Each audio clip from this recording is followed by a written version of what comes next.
ఈ కొత్త చరిత్ర తెలంగాణలో ఉన్న అనేక మంది జీవితాలను మార్చబోతా ఉన్నది.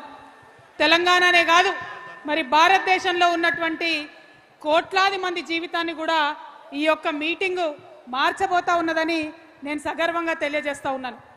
ఎందుకు ఈ మాట చెప్తా ఉన్నా అంటే, మరి ప్రపంచవ్యాప్తంగా అనేక సందర్భాల్లో అనేక చోట్ల ప్రజాస్వామ్యం రాకముందు, రాచరికం ఉన్నప్పుడు అనేకమైనటువంటి దాష్టికాలు చాలా ప్రజా సమూహాల మీద జరిగినాయి. జై తెలంగాణ. కూర్చోండి, మీరు కూర్చో, రిలాక్స్, కూర్చో, మంచి కూర్చోండి, ముందటోళ్ళు కూర్చోండి. మన వాలంటీర్స్ వెనకకు జరిగితే కొద్దిగా కూర్చున్న వాళ్ళకి కనబడుతుంది.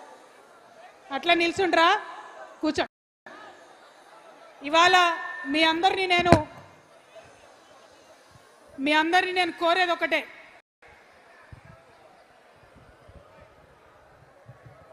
సరిగ్గా అడ్జస్ట్ చేయి. హైట్ ఇది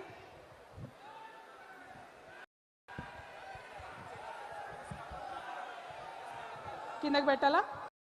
ఓకేనా? Right, okay, thank you. ఇవాళ ఒక చరిత్ర రాయబోతా ఉన్నాం మనం. కాబట్టి తెలంగాణ రక్షణ సేన సైనికులందరూ కూడా సగర్వంగా ఉండాలి, చాలా ప్రౌడ్గా ఫీల్ కావాలి ఈ మీటింగ్ పెట్టుకున్నందుకని నేను మిమ్మల్ని కోరుతా ఉన్నా. ఎందుకోసం మరి? చాలా గంభీరమైన విషయం ఇది. దయచేసి దీన్ని చాలా సీరియస్గా తీసుకొని ప్రతి ఒక్కరం పనిచేయాలి. మన భారతదేశంలో కానీ ప్రపంచమంతా కూడా రాచరికాలు ఉన్నప్పుడు పేదవాళ్ళ మీద అనేక దాష్టికాలు జరిగినాయి. కానీ ఎప్పుడైతే ప్రజాస్వామ్యం వచ్చిందో మెల్లమెల్లగా పద్ధతులు మారుకుంటూ వచ్చినాయి. మారుతున్నటువంటి ఆ పద్ధతులు మన భారతదేశంలో కూడా మనం చూసినాం. రాజ్యాంగం రాసుకున్నటువంటి రాజ్యాంగాన్ని అమలు చేయడం కోసమే ఇవాళ ఈ మీటింగ్ పెట్టుకున్నాం. మరి మీ అందరూ ఆలోచన చేయాలి. రాజ్యాంగం రాసుకున్నాం, చాలా ఏండ్లయింది. 1950లో కాన్స్టిట్యూషన్ అడాప్ట్ చేసుకున్నాం. మరి ఆ రోజు నుండి ఈ రోజు వరకు రాజ్యాంగం అమలు కాలేదా అని అంటే సంపూర్ణంగా కాలేదనే చెప్పాలి. కొంత బాధతో చెప్తున్నాం, కొంత దుఃఖంతో చెప్తున్నాం, కానీ సంపూర్ణంగా రాజ్యాంగం ఇంకా అమలు కాలేదనే చెప్పాలి. మరి ఆ రాజ్యాంగం సంపూర్ణంగా అమలు చేయడానికే ఈ సామాజిక న్యాయ పోరాటం చేయబోతా ఉన్నాం. ఈ సామాజిక న్యాయ సంకల్పం తీసుకోబోతా ఉన్నామని ఇవాళ తెలంగాణ సమాజానికి అందరికీ కూడా వినమ్రంగా మేము తెలియజేస్తూ ఉన్నాం. మరి సామాజిక న్యాయం అనగానే చాలామంది ఉలిక్కి పడతారు. సామాజిక న్యాయం అనగానే మా సీట్ ఏదో పోతుందని చాలామంది భయపడతారు. కానీ అట్లా ఆలోచన చేయకూడదు.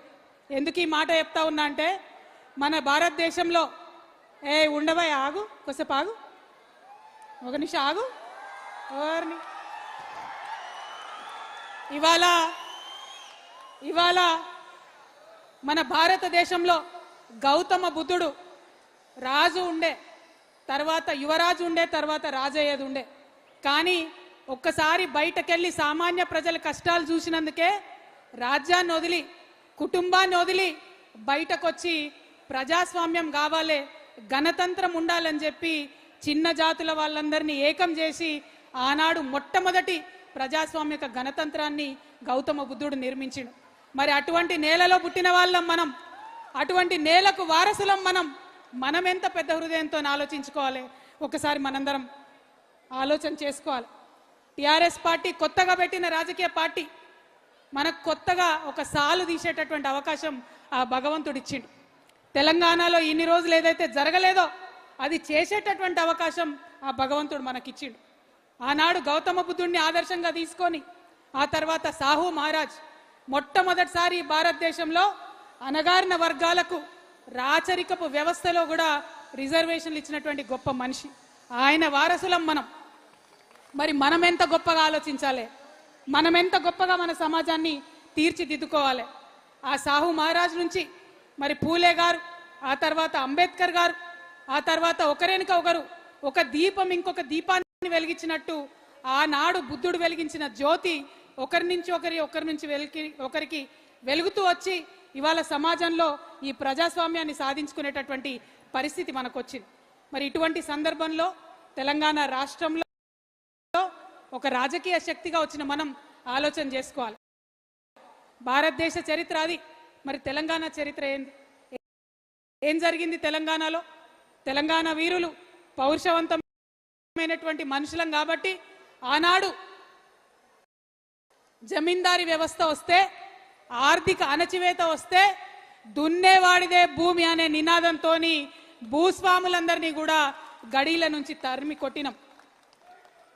జరిగిందేంది? దాని పర్యవసానంగా ఆర్థికంగా ఉన్నటువంటి అసమానతలు తొలగించే ఒక అడుగు పడ్డది. కానీ సామాజికంగా, సాంఘికంగా రావాల్సిన విప్లవాలు, కులాలపై జరగాల్సినటువంటి పోరాటాలు, కుల వివక్ష మీద జరగాల్సిన పోరాటాలు జరగాల్సిన స్థాయిలో జరగలేదు. ఆ విషయం మనందరం ఒప్పుకోవాలి. అందుకే ఇవాళ తెలంగాణలో ఇంకా కూడా కుల వివక్ష కొనసాగుతుంది, ఇంకా కూడా సామాజిక అన్యాయం జరుగుతుంది.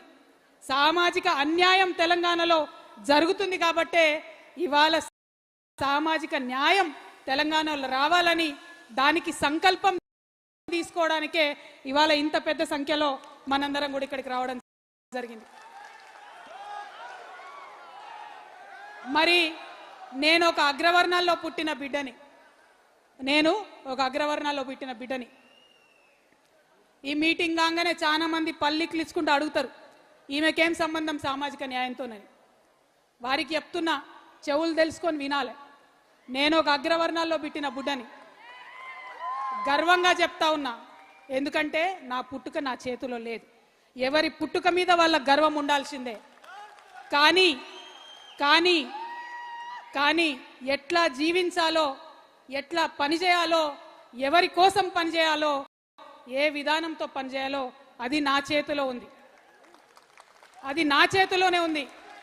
అందుకే ఇవాళ తెలంగాణలో ఉన్న అన్ని అణగారిన వర్గాలతోని, అణచివేయబడ్డ కులాలతోని, ఇప్పటికీ కనీసం ఒక వార్డు మెంబర్ కానటువంటి కులాలతోని, గ్రామ పంచాయతీ ముఖం తెలవని కులాలతోని, అసెంబ్లీ ఎట్లుంటుందో అర్థం కానటువంటి కులాలతోని, వారితోని కలిసి పనిచేసి, వారితోని భుజం భుజం తట్టి ఉద్యమం చేసి వారికి సాధికారత తెచ్చేంత వరకు కూడా నా జీవితం అంకితం చేస్తున్నానని ఈ సందర్భంగా నేను తెలియజేస్తున్నా.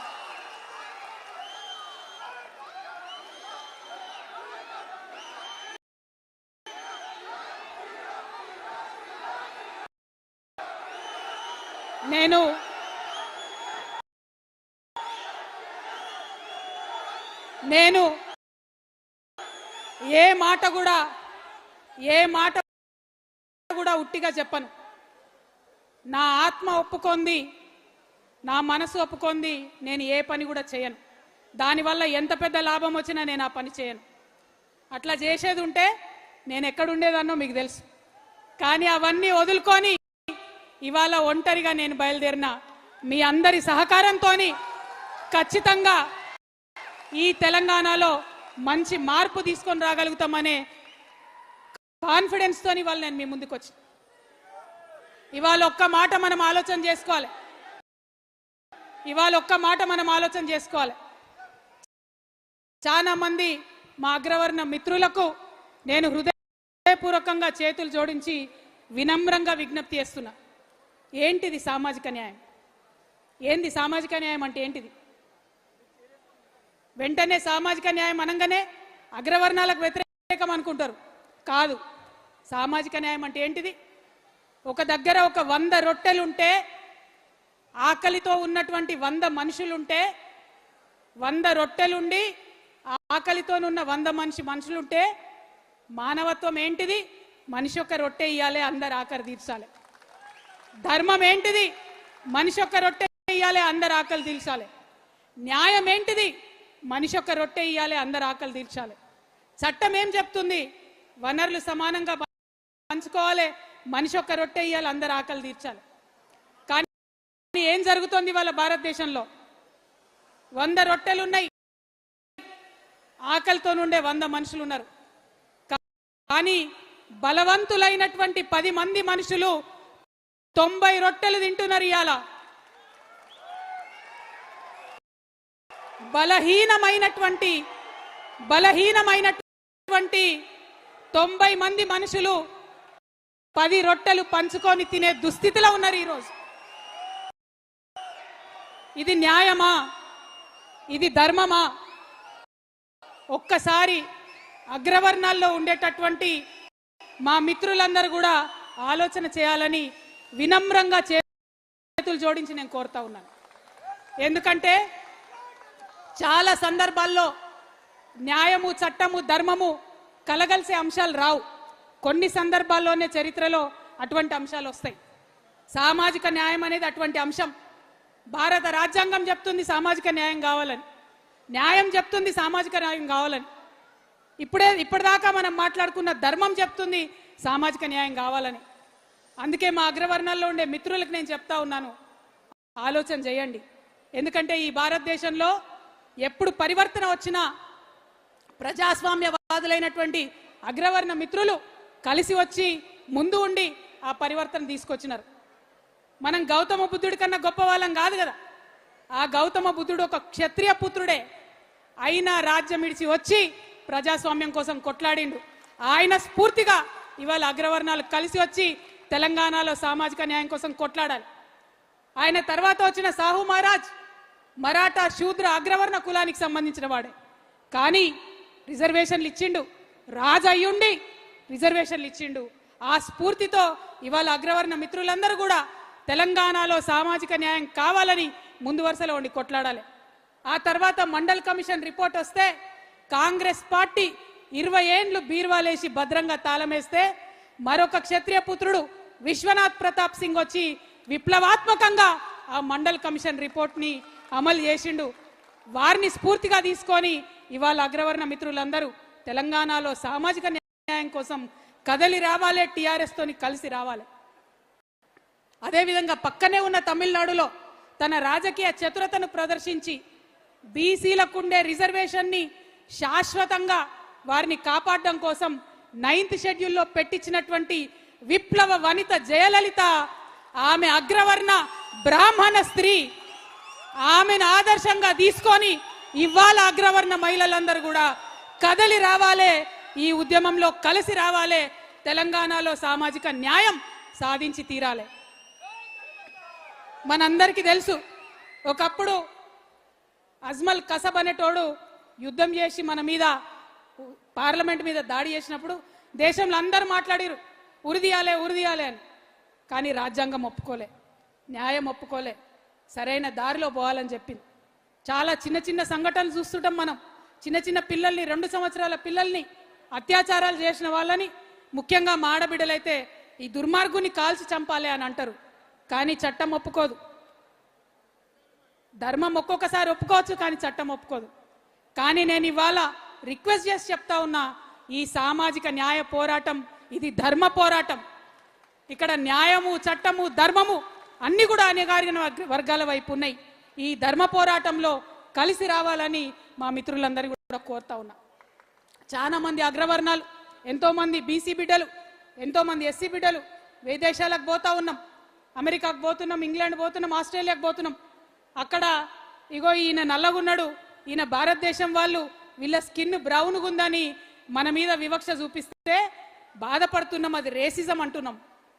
మరి మన ఇంట్లో, మన దేశంలో, మన పక్కన, మన హృదయాల్లో ఉన్న ఈ వివక్షను రేసిజం అనొద్దా, గుర్తు పట్టొద్దా, దాన్ని తుడి చేయొద్దా? దయచేసి ఒకసారి ఆలోచించండి. నేనేం శుద్ధులు చెప్పడానికి రాలే.